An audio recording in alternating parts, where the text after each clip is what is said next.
Hi everybody, Sarah. Welcome back to the channel. I want to wish everybody a happy Easter. Tonight we're going to dive into some ancient history videos. This one is titled Scientists Just Found the True Purpose of the Gobekli Tepe, which this stuff interests me completely. And I think they're hiding a lot of history from us. I really do. They're stopped excavations completely. So what are they hiding? Village of clustered houses, as you can see, but in the center there's this extraordinary building which is much larger. You can see that it's got all these internal walls, but there's no internal doors. This is the communal storage facility for the whole village.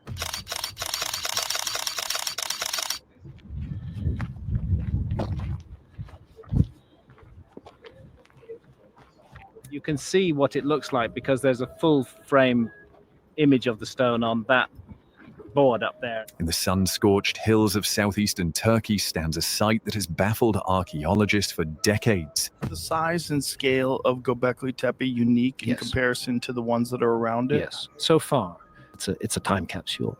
It's a memorial to a lost time, largely lost civilization. I think it passed on its cultural genes. Massive stone pillars adorned with intricate carvings of animals and symbols rise from the ancient dust.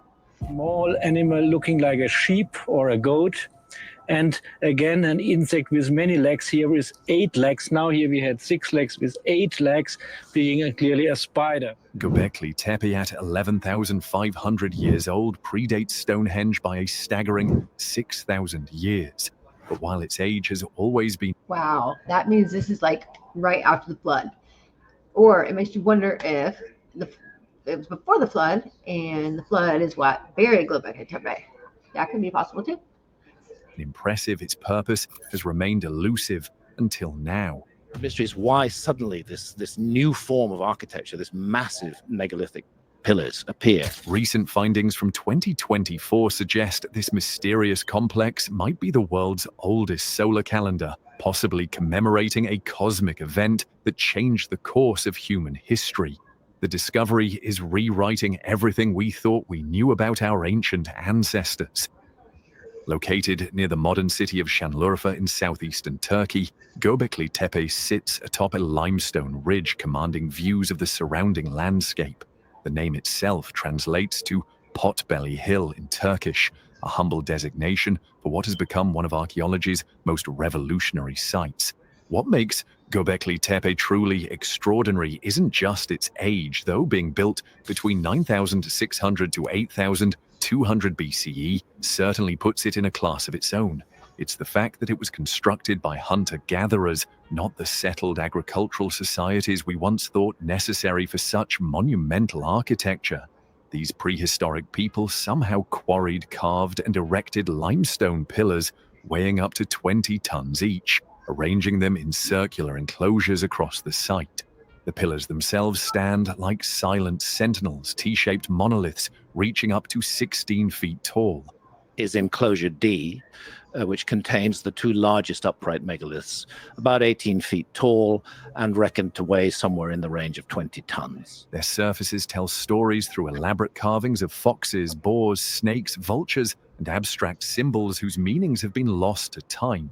These weren't crude scratches either, but sophisticated reliefs created with stone tools by people who had mastered the art of working with such unforgiving material.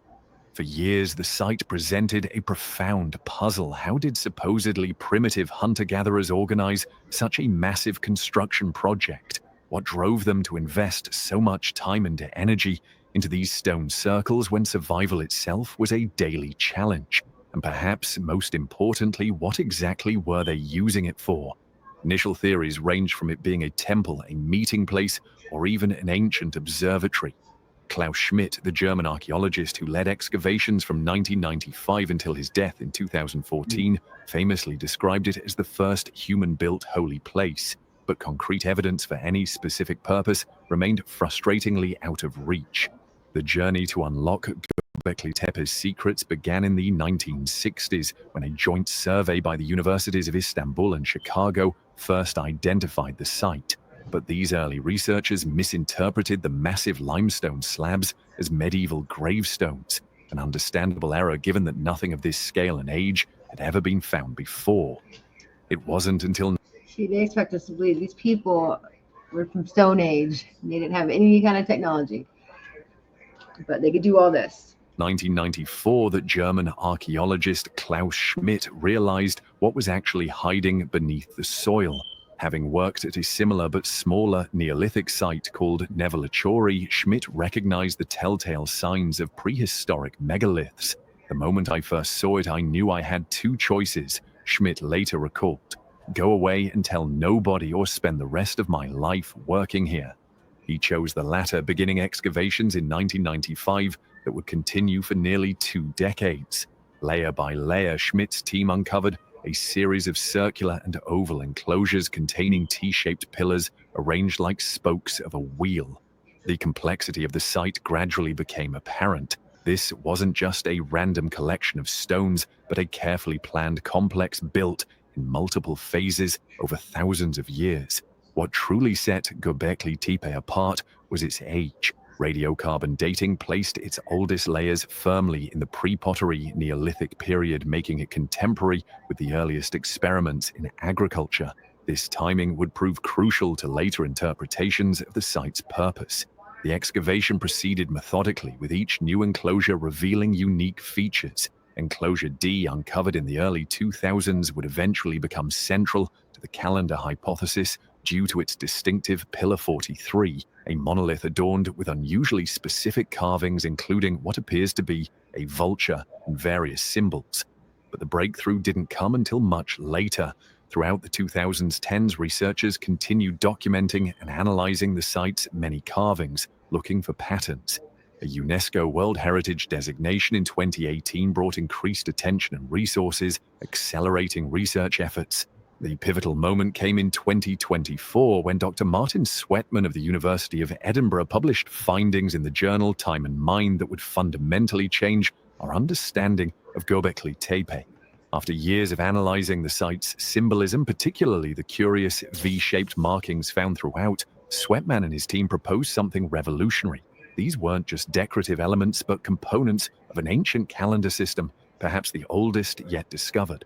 At the heart of the 2024 discovery lies Pillar 43, standing in Enclosure D of Göbekli Tepe. This seemingly unassuming limestone slab, when examined through the lens of archaeoastronomy, reveals something extraordinary: a precisely calculated solar calendar etched in stone over 11 millennia ago. The key to this interpretation are the V-shaped symbols carved throughout the site, but particularly prominent on Pillar 43. Dr. Sweatman's research suggests each V symbol represents a single day, with their arrangement forming a complete 365-day solar year. This isn't just any calendar, but a sophisticated lunisolar system that reconciles the lunar months with the solar year. What we're seeing here is evidence of mathematical thinking that wasn't supposed to exist for thousands of years, explained Dr. Sweatman in his published findings. These hunter-gatherers weren't just surviving, they were carefully tracking celestial movements with remarkable precision. The calendar... See, they keep calling them hunter-gatherers. These people, I'm telling you, give them a lot. We need to give them a lot more credit. These people were more advanced, way more advanced. Look at the stuff that they can make. And then now we're talking about a calendar. Appears to be divided into 12 lunar months of approximately 29.5 days each, totaling around 354 days, 11 days short of a solar year. To account for this discrepancy, the ancient architects of Göbekli Tepe included 11 epigomenal or extra days, bringing the total to 365. This correction demonstrates a sophisticated understanding of astronomical cycles that predates similar knowledge in ancient Egypt by thousands of years. But how exactly does one read this stone calendar? The arrangement of symbols follows a specific pattern, with the V markings clustered in ways that correspond to lunar phases. Particularly telling is a bird-like figure on Pillar 43 wearing what appears to be a V symbol around its neck. According to Sweatman's analysis, this figure likely represents the summer solstice, the longest day of the year, and a critically important astronomical event for early societies. The precision is remarkable. Modern calculations show that a solar year is actually 365.24 days long, requiring the occasional leap year to stay aligned with the seasons. While we don't know if Göbekli Tepe's builders had accounted for this small discrepancy, The very fact that they came so close to the correct number suggests careful multi-generational observation of the sky.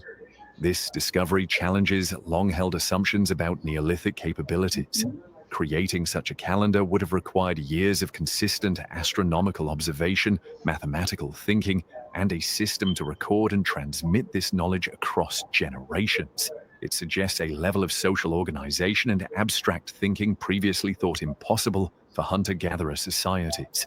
Further supporting the calendar hypothesis are the alignments of certain structures with celestial events. Several doorways and openings at Göbekli Tepe appear positioned to capture specific astronomical phenomena such as the rising sun at solstices or equinoxes. These alignments are unlikely to be coincidental, especially when considered alongside the symbolic calendar system. What's particularly fascinating is that this calendar may have had both practical and ritualistic purposes. On the practical side, tracking seasonal changes would have been invaluable for hunter-gatherers, monitoring animal migrations and plant availability. Ritualistically, it might have helped schedule important ceremonies tied to celestial events. What if Göbekli Tepe wasn't just tracking time but commemorating a cosmic catastrophe that nearly ended human civilization? This compelling theory connects the site to one of the most dramatic climate events in recent Earth history, the Younger Dryas period. Around 12,900 years ago, Earth was emerging from the last ice age when temperatures suddenly plunged, plunging the planet back into near-glacial conditions for another 1,200 years. This abrupt climate reversal coincided with the extinction of many large mammals and disrupted early human societies worldwide. For decades, scientists debated what could have caused such a sudden climate shift. In recent years, evidence has mounted supporting the Younger Dryas impact hypothesis, the theory that a fragmented comet struck Earth around this time, and remarkably, some of Göbekli Tepe's carvings appear to reference this very event. The symbolism on Pillar 43 isn't just a calendar, explains Dr. Sweatman. It appears to be a record of an astronomical catastrophe witnessed by the people who built Göbekli Tepe. The pillar features what looks like a headless human figure, potentially representing mass casualties, alongside images that may depict a comet and its devastating aftermath. Geological evidence for such an impact continues to accumulate. Researchers have found platinum-rich dust layers, nanodiamonds, and glassy microspherules, all potential markers of a cosmic impact in geological samples dated to the beginning of the Younger Dryas period.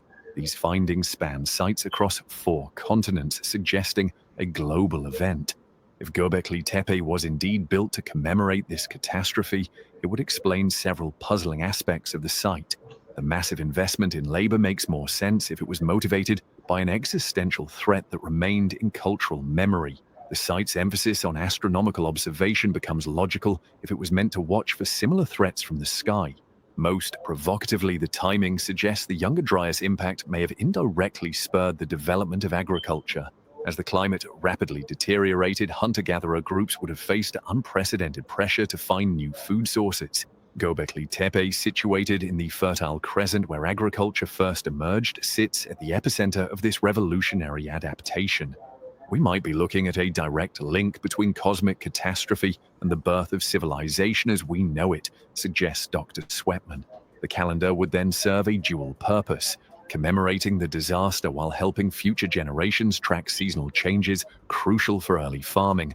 While the calendar hypothesis has generated excitement in archaeological circles, Göbekli Tepe almost certainly served multiple purposes beyond timekeeping. The site's complexity suggests it wasn't built for a single function, but rather evolved over thousands of years to meet different needs of the societies that maintained it. One enduring interpretation, first proposed by Klaus Schmidt, is that Göbekli Tepe functioned primarily as a ceremonial or ritual center, essentially the world's first temple. The evidence for this remains compelling. The site lacks the typical debris associated with permanent settlements such as cooking hearths, middens, or extensive residential structures.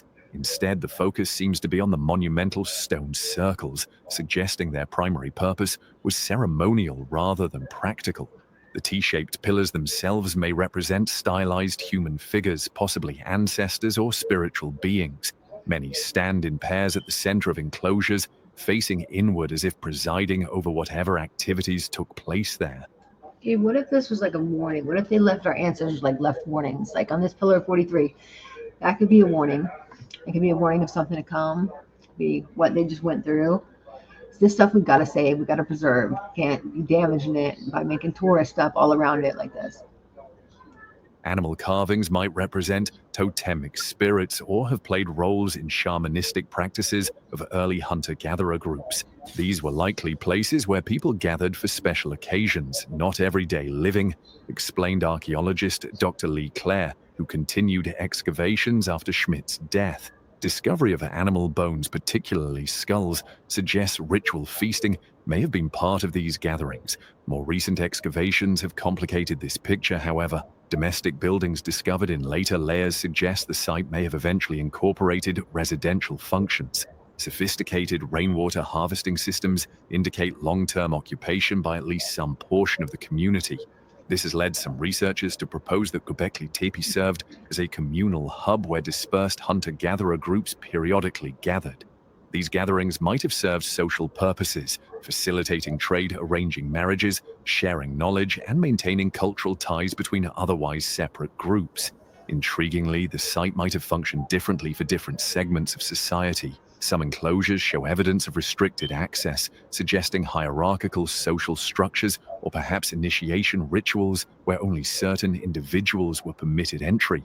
The astronomical alignment of structures combined with the calendar hypothesis also supports the idea that Göbekli Tepe served as an observatory for tracking celestial events. This knowledge would have had both practical value for timing seasonal activities and spiritual significance for understanding cosmic cycles. The revelations about Göbekli Tepe's purpose don't just solve an archaeological puzzle, they fundamentally challenge our understanding of human development and capabilities. For generations, archaeologists and historians have operated under what now appears to be a flawed assumption that monumental architecture, complex social organization, and sophisticated astronomical knowledge could only emerge after the advent of agriculture and settled village life. Göbekli Tepe flips this narrative completely. Here we have hunter-gatherers, supposedly primitive nomads living hand-to-mouth, designing and building massive stone monuments, carving intricate symbols, and tracking celestial movements with mathematical precision. And they did all this before settling down to farm. We need to completely rethink the capabilities of pre-agricultural societies, notes archaeologist Dr. Jens Notroff, who has worked extensively at the site. These weren't simple people stumbling towards civilization. They were complex societies with deep cultural and scientific knowledge. The implications ripple across multiple fields. In archaeology, the temple first, agriculture second sequence at Göbekli Tepe suggests that religious or astronomical imperatives may have been driving forces behind the Neolithic revolution rather than merely consequences of it. People may have settled down not just to grow food, but to maintain these important ceremonial centers. For anthropology, the site demonstrates that hunter-gatherers could achieve levels of social complexity previously thought impossible without agricultural surpluses. They somehow organized labor, specialized tasks, transmitted knowledge across generations, and maintained cultural continuity for thousands of years, all without writing. The astronomical significance holds equally profound implications. If the calendar interpretation is correct, it pushes back the timeline for systematic celestial observation by millennia.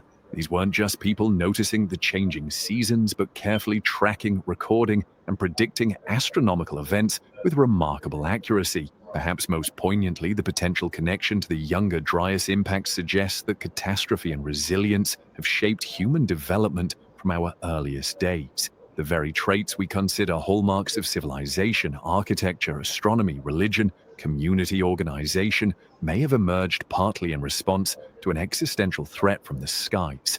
What we're seeing at Göbekli Tepe is the birth of human resilience in the face of disaster, suggests Dr. Sweatman. These people didn't just survive a catastrophe, they created something magnificent to ensure its memory would never fade. The story of Göbekli Tepe is far from complete.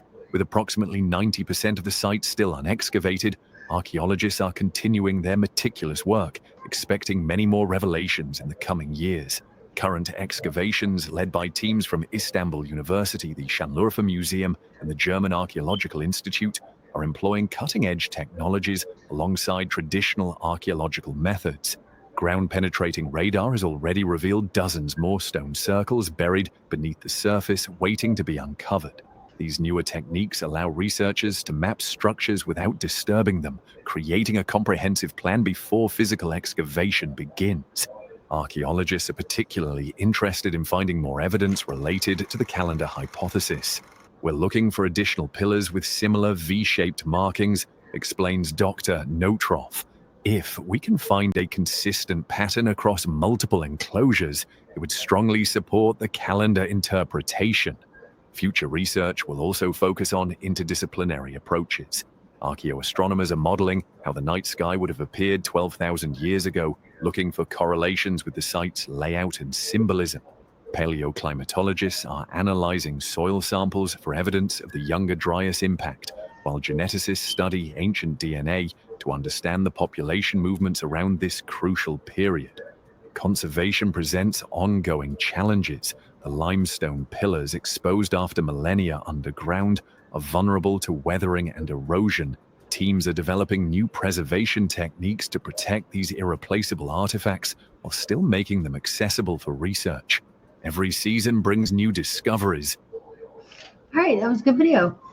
I say we definitely have to protect this area and we have to let them excavate it. These people not only survived this crazy flood, but they survived and told us about it and was able to create something else to go on. So we need to be able to excavate it and find out what's going on. All right, if you found this video helpful, like, subscribe, and leave me a comment. Let me know when you want me to watch next. What would you like me to react to next? All right, so the next one I'm out. James, that freaking sound is